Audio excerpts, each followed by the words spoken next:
नमस्ते। और आज के इस खास एक्सप्लेनर में सभी का बहुत बहुत स्वागत है। ये कोई आम प्रेजेंटेशन नहीं है, बल्कि ये उन सभी थके हुए माता पिता और केयर गिवर्स के लिए एक बहुत ही सपोर्टिव वर्कशॉप है, जो रोजमर्रा की भागदौड़ और बच्चों को अनुशासित करने की जद्दोजहद से गुजर रहे हैं।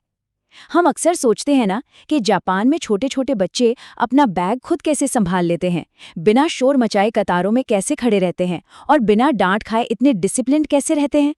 वहीं दूसरी ओर हमारे घरों में एक ही बात 10 बार बोलनी पड़ती है, फिर भी बच्चे नहीं सुनते। आज हम इसी जापानी रहस्य की गहराई में उतरेंगे और जानेंगे कि कैसे घर में एक निरंतरता या कंसिस्टेंसी बनाई जा सकती है। आज की चर्चा के मुख्य बिंदु कुछ इस तरह हैं। सबसे पहले द पेरेंटिंग डिसिप्लिन स्ट्रगल, फिर सिस्टम वर्सेस द चाइल्ड, इसके बाद घर पर क्रिएटिंग अ मिनी सिस्टम, फिर कल्टिवेटिंग चाइल्ड सेल्फ रिलायंस और अंत में द जेनरेशनल टाइमलाइन। ये एजेंडा हमें बताएगा कि कैसे रोज की फ्रस्ट्रेशन को एक स्ट्रक्चर्ड प्लान में बदला जा सकता है। चलिए सीधे भाग 1 पर आते हैं, the parenting discipline struggle. Parenting की इस यूनिवर्सल चुनौती में थोड़ा गहराई से उतरते हैं, जिसने हम में से बहुत से लोगों को थका हुआ और निराश महसूस कराया है। ये सवाल हर घर की कहानी है। बार बार दोहराने पर भी बच्चे क्यों नहीं सुनते? इंटरनेट पर ढेरों आर्टिकल्स मिलते हैं जहां कहा जाता है कि बस शांत रहें, लेकिन असलियत में जब सुबह की भागदौड़ हो, स्कूल बस का हॉर्न बज रहा हो और ऑफिस का स्ट्रेस सिर पर हो, तो ये शांत रहने वाली सलाह अक्सर हवा हो जाती है। ऐसे में फ्रस्ट्रेशन का बढ़ना बहुत ही स्वाभाविक है। कई बार तो लगने लगता है कि हमारे यहाँ ये सब मुमकिन ही नहीं है, और इस थकावट को स्वीकार करना बहुत जरूरी है। जरा इन दो बिल्कुल अलग तस्वीरों को देखिए। एक तरफ जापानी बच्चे बहुत ही शांत तरीके से अपना सामान खुद मैनेज कर रहे हैं, उन्हें कोई बार बार इंस्ट्रक्शंस नहीं दे रहा है। और दूसरी तरफ हमारे घरों का हाल है, जहां जूते यहाँ रखो, बैग वहां रखो कि एक ना खत्म होने वाली रट लगी रहती है। ये दृश्य सच में सोचने पर मजबूर कर देता है कि आखिर ये जमीन आसमान का अंतर है क्यों। आगे बढ़ते हैं भाग 2 की ओर, सिस्टम वर्सेस द चाइल्ड। अब हम इस चर्चा के उस पड़ाव पर हैं जो पूरा नजरिया ही बदल देता है, क्योंकि ये सारा दोष बच्चे के ऊपर से हटा देता है। इस बहुत ही गहरी बात को समझने की कोशिश करते हैं। बच्चा गलत नहीं, एनवायरनमेंट इनकंसिस्टेंट है। इसका मतलब है कि समस्या न तो बच्चे में है और ना ही हमारे पेरेंटिंग के तरीके में। असली दिक्कत उस माहौल या एनवायरनमेंट में है जिसमें बच्चा रह रहा है। जब तक माहौल में निरंतरता नहीं होगी, बच्चा कंफ्यूज ही रहेगा। जापान में पेरेंटिंग सिर्फ घर तक सीमित नहीं है, वहाँ का पूरा एनवायरनमेंट एक समान है। बच्चे स्कूल में खुद सफाई करते हैं, पब्लिक प्लेसेस में भी वही डिसिप्लिन देखा जाता है और पूरी सोसाइटी एक ही तरह के नियम फॉलो करती है।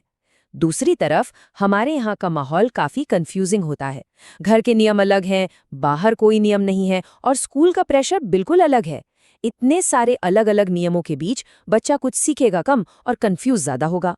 यहीं पे सबसे बड़ी गलती होती है। सोशल मीडिया पर जापान के वीडियो देखकर हम सिर्फ उनके तरीके को कॉपी करने की कोशिश करते हैं, लेकिन सिस्टम नहीं बनाते। 2 दिन हम बहुत शांत रहकर बच्चे से बात करते हैं और जब तीसरे दिन वो काम नहीं करता तो हम हार मान लेते हैं। हमें लगता है कि डिसिप्लिन लाना नामुमकिन है। बिना एक मजबूत सिस्टम बनाए सिर्फ किसी ट्रिक को कॉपी करना हमेशा फेल होगा। भाग 3, क्रिएटिंग अ मिनी सिस्टम। चलिए अब समाधान पर बात करते हैं। हम पूरा देश या समाज तो रातों रात नहीं बदल सकते, लेकिन अपने घर की 4 दीवारी के भीतर एक मिनी सिस्टम बनाकर सब कुछ जरूर बदल सकते हैं। ये इस वर्कशॉप का सबसे प्रैक्टिकल हिस्सा है। स्टेप 1 है फिक्स्ड प्लेस सिस्टम। घर में रोजमर्रा की चीजों की एक फिक्स जगह होनी चाहिए। स्कूल से आते ही बैग हमेशा उसी एक कोने या हुक पर जाएगा, जूते हमेशा शू रैक के उसी शेल्फ पर रखे जाएंगे। स्टेप 2 है रूटीन सिस्टम। हर दिन उठने और पढ़ने का एक ही पैटर्न होना चाहिए। जब घर का फिजिकल स्पेस और रोज का रूटीन प्रिडिक्टेबल हो जाता है, तो बिना चिल्लाए डिसिप्लिन अपने आप घर का हिस्सा बनने लगता है। और ये है हमारे मिनी सिस्टम का सबसे ज़रूरी पिलर, रिएक्शन सिस्टम, यानी इमोशनल रेगुलेशन। जब बच्चा रोज रोज गलती करे तो तुरंत रिएक्ट करने से बचना है। बार बार गुस्सा करने की बजाय शांत रहकर एक ही बात को रिपीट करना है। जैसे अगर बच्चा जूते गलत जगह रख दे तो चीखने के बजाय गहरी सांस ले और शांति से सिर्फ इतना कहें, जूते शू रैक में रखो। जब हम इन रिपीट होने वाले कामों के दौरान शांत रहने के ये सिंपल तरीके अपनाते हैं तो बात बिगड़ने से बच जाती है। भाग 4, कल्टिवेटिंग चाइल्ड सेल्फ रिलायंस। घर में मिनी सिस्टम सेट करने के बाद अब फोकस इस सिस्टम को बच्चे की आत्मनिर्भरता में बदलने पर होना चाहिए। बच्चों को उम्र के हिसाब से स्पष्ट जिम्मेदारियां या एज अप्रोप्रिएट चोर्स देना बहुत ज़रूरी है। जैसे बच्चा अपना स्कूल बैग खुद पैक करे, अपना कमरा खुद साफ करे। केयर गिवर्स का काम सिर्फ इस पूरे प्रोसेस में उन्हें गाइड करना है। यहाँ सबसे ज़रूरी नियम ये है कि बच्चों की मेहनत को रिप्लेस नहीं करना है। अगर बच्चा बैग पैक करने में थोड़ा समय ले रहा है या जूते धीरे पहन रहा है, तो काम जल्दी ख़त्म करने के चक्कर में हमें खुद वो काम नहीं कर देना है। लक्ष्य उन्हें आत्मनिर्भर बनाना है, उनका काम करके उन्हें हम पर निर्भर बनाना नहीं। भाग 5 द जनरेशनल टाइमलाइन। आइए अब इस बड़े बदलाव के लिए कुछ यथार्थवादी और प्रैक्टिकल उम्मीदें तय करें, क्योंकि असली बदलाव में समय लगता है। ये टाइमलाइन बहुत ही महत्वपूर्ण है। डे 1 पर घर में मिनी सिस्टम शुरू होगा। हो सकता है शुरू में कुछ दिन रूटीन टूट जाए। ऐसे में गिल्ट या निराशा महसूस होना आम है, लेकिन उस गिल्ट को खुद पर हावी नहीं होने देना है। बस अगले दिन वापस अपने रूटीन पर लौट आना है। इस सिस्टम की सफलता को नापने के लिए एक वीकली चेकलिस्ट का उपयोग करना चाहिए, जिससे रोजमर्रा की छोटी छोटी जीत ट्रैक की जा सके। इन छोटे डेली विन्स को ट्रैक करने से लगभग 6 महीने बाद बच्चों के व्यवहार में एक बहुत ही स्पष्ट और सकारात्मक अंतर दिखाई देगा। याद रखिए, जापानी कल्चर भी एक दिन में नहीं बना था, इसमें पीढ़ियां लगी थीं। कंसिस्टेंसी बीट्स इंटेंसिटी, यानी निरंतरता हमेशा तीव्रता को हरा देती है। ये इस पूरे एक्सप्लेनर का गोल्डन रूल है। जब भी फ्रस्ट्रेशन हो या लगे कि रूटीन टूट रहा है, तो इस बात को याद कर लेना चाहिए। एक दिन बहुत ज़्यादा गुस्सा करने या सज़ा देने से कुछ नहीं होगा, बल्कि रोज़-रोज़ शांति से एक ही नियम का पालन करना ही असली बदलाव लाएगा। तो क्या अपने घर को अगली पीढ़ी के लिए एक बेहतरीन शुरुआत बनाने का समय आ गया है?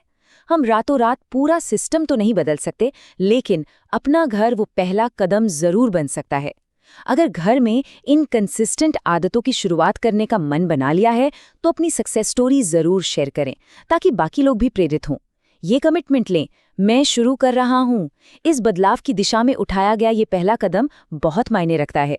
हमारे साथ इस चर्चा में जुड़ने के लिए बहुत बहुत धन्यवाद। सोचिएगा ज़रूर, क्या वो मिनी सिस्टम आज से ही शुरू होने जा रहा है?